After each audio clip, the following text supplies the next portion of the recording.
बड़ी हलचल हो रही है। पाकिस्तान इस टाइम बहुत इंपॉर्टेंट टाइम से गुजर रहा है। कैसा? बुरहान की वजह से हमारी मईशत में मुश्किलात पैदा हो रही हैं। सबसे पहले तो ऑब्वियसली पेट्रोल की कीमत बढ़ गई, डीजल की कीमत बढ़ गई। Pakistan International Airlines faced a severe crisis when it ran out of fuel, resulting in the cancellation of 77 flights. This was the second time in a week that the Pakistan State Oil had cut off fuel supplies to PIA due to unpaid dues. मशरिक़ वस्ता की सूरत हाल, flight operation एक बार फिर खटाई में पड़ गया। तो उसकी वजह से महंगाई बढ़ेगी। तो ऑलरेडी हमारी एक्सपेक्टेशन है कि इस महीने, मार्च के महीने में 8% महंगाई बढ़ने की रफ्तार हो जाएगी, इन्फ्लेशन हो जाएगा और अगले महीने शायद 11% हो जाएगा। तो पाकिस्तान के लिए बड़ी गंभीर इस वक्त पोजीशन है।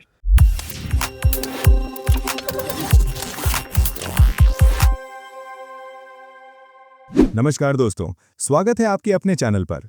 दोस्तों, पाकिस्तान की हालत इतनी खस्ता हो चुकी है कि उनके पास अपनी प्लेन में भी तेल डलवाने के लाले पड़ गए हैं। अब जरा सोचिए, जब देश की ये हालत हो जाए तो वहां की जनता क्या सोच रही होगी।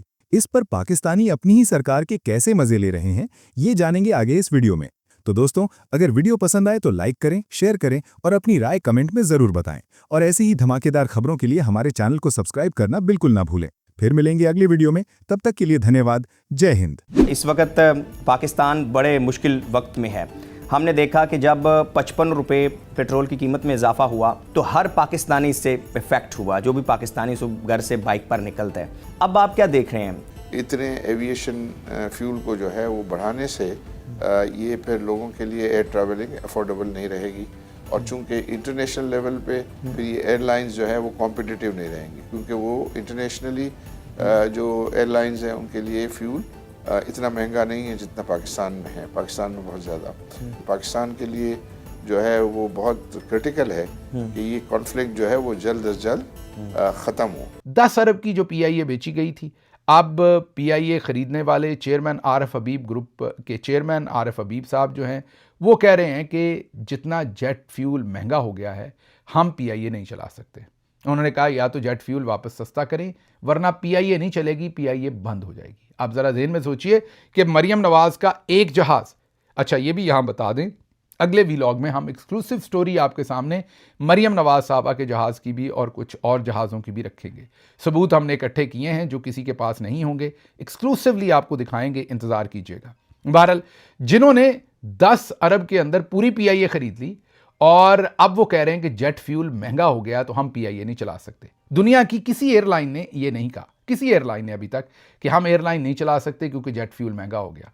पाकिस्तान में ये काम हो रहा है, आप खुद ही सोचिए। और ये भी सोचिए कि आरिफ हबीब साहब तो इसमें एक शेयर होल्डर हैं, असल में इसके पीछे फौजी फर्टिलाइज़र है, फौजी फाउंडेशन मीन जर्नैल है हमारे। तो जो जर्नैल फौजी फर्टिलाइज़र की तरफ सैकड़ों अरब के अंदर मुनाफा कमाते हैं, वो 4 दिन महंगे जेट फ्यूल के साथ वो PIA नहीं चला सकते।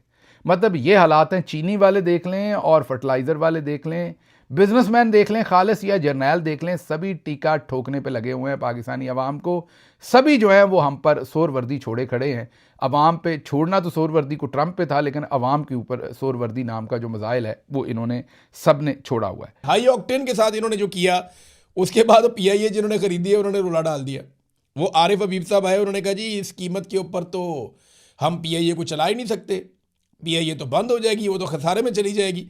तो वो जो PIA जिन्होंने खरीदी है ना, वो इनसे ठीक करवा लेंगे कीमत, या उनसे कोई ना कोई कोटा ले लेंगे, या कोई ना कोई अपना माहौल बना लेंगे। वो हाई ऑक्टेन का अपना कोई ना कोई जुगाड़ निकाल लेंगे। उन्होंने जहाज़ चलाने हैं, वो कभी भी नुकसान में नहीं जाते। आरिफ हबीब साहब इस बात की खातिर जमा रखें कि फ़ौजी फाउंडेशन के साथ उन्होंने इत्तेहाद किया है और पाकिस्तान में फ़ौज ने बेशक कोई ज़मीन फ़तह नहीं की, फ़ौज ने बेशक कश्मीर को और फ़लस्तीन को आज़ाद नहीं करवाया, बेशक हमारे दरियाओं का पानी जो भारत ने रोका उनको आज तक नहीं छुड़वा पाए, बेशक हमारे बहुत बड़े बड़े इंटेलिजेंस फेलियर हैं, बेशक पाकिस्तान 2 टुकड़े हो गया है, बहुत अजीबोगरीब किस्म की पाकिस्तान की फ़ौज की कारकर्दगी रही है।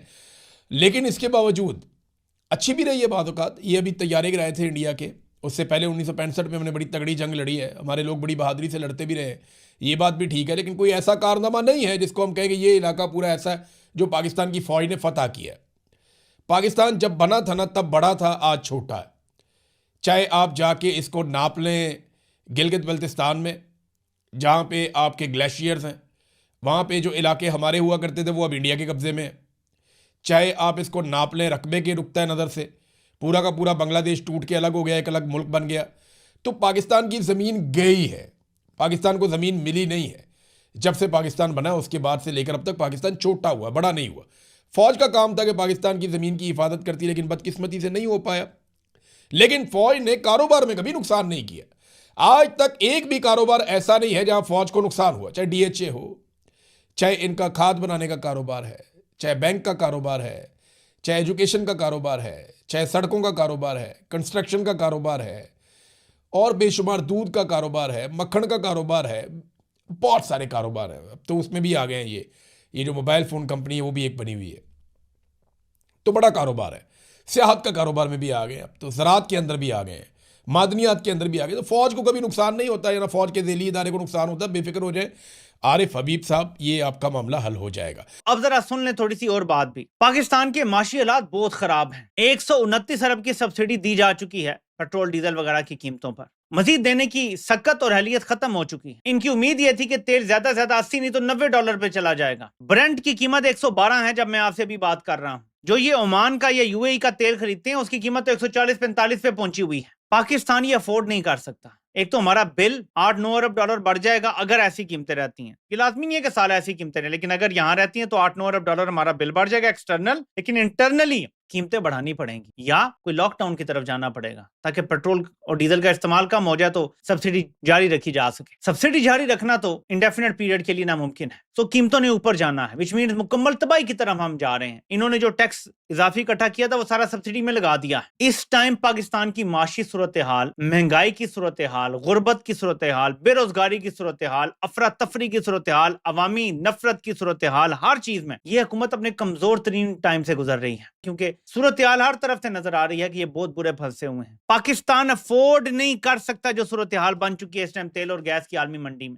वो लोड शेडिंग आने वाली है कि आप लोगों की चीखें निकलेंगी, आप तसव्वुर नहीं करेंगे। गर्मी में आपके पास चूल्हा जलाने के लिए गैस नहीं होगी गर्मी में, और आपके पास पंखे चलाने के लिए और AC चलाने के लिए बिजली नहीं होगी। जिन्होंने तो सोलर लगवा लिए वो गुजारा कर लेंगे, लेकिन उसके अलावा बाकी लोगों की सिर्फ चीखें निकलेंगी। और पाकिस्तान में गुर्बत 43% है, विच मीन्स मुल्क के 40 से 45% लोग तो डेफिनेटली सफर करेंगे। बाकी लोअर मिडिल क्लास भी सफर करेगी जिनके पास ऐसे मसाइल नहीं है। तो हालात बहुत बुरे हैं क्योंकि एक बुरान आ रहा है और इसके बाद रिसेशन आ सकता है। तो पाकिस्तान मुश्किल दौर से गुजर रहा है, आगे मजीद मुश्किल आना है। अच्छा साहब, अब एक दिलचस्प खबर। अखबारी रिपोर्ट के मुताबिक जारी माली साल के पहले 8 माह के दौरान पाकिस्तान को मिलने वाले नए बैरूनी कर्जों में 18% से ज्यादा का नुमाया इजाफा रिकॉर्ड किया गया है। इस मुद्दत के दौरान पाकिस्तान ने यौमिया बुनियादों पर औसतन 7.86 अरब रुपए का नया कर्ज हासिल कर लिया। पाकिस्तानी करेंसी में नए कर्जों की मालियत 1904 अरब रुपए बनती है।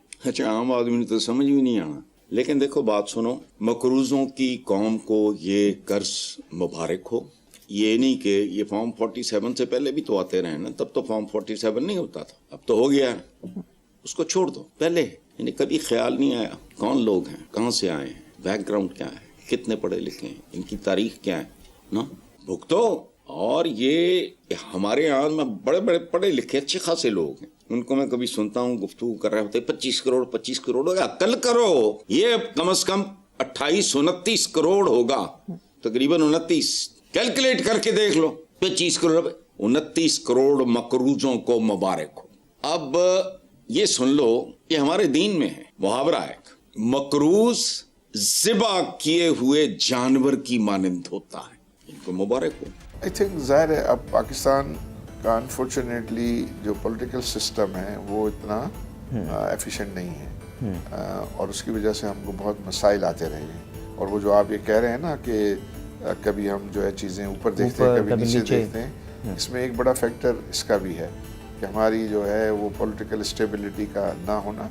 और हमारे यहाँ कहने को तो डेमोक्रेसी है, लेकिन अनफॉर्चुनेटली वो डेमोक्रेसी फंक्शन नहीं कर रही है। तो इसका जिम्मेदार कौन है? पॉलिटिकल सिस्टम सभी लोग हैं, सब लोग हैं। आई थिंक उसमें पॉलिटिशियंस तो सबसे बड़ी जिम्मेदारी तो पॉलिटिशियंस की है कि वो राइट टाइम पे देखें ना। अभी वो मजबूरन तो सब एक दूसरे से मिल जाते हैं, लेकिन वो वॉलंटरीली कभी हमने नहीं देखा the interest of the country जो है वो, जब तक उनको कोई डंडा शंडा आता है तो वो फिर सब जो है वो बिहेव करने लग जाते हैं। लेकिन बगैर डंडे के ऑन मेरिट नेशनल इंटरेस्ट में हमने कम देखा है कि वो कंप्रोमाइजेस करते हों। तो उसकी वजह से हमने देखा है कि रियल जो आवाम का वोट है वो वर्क नहीं कर रहा।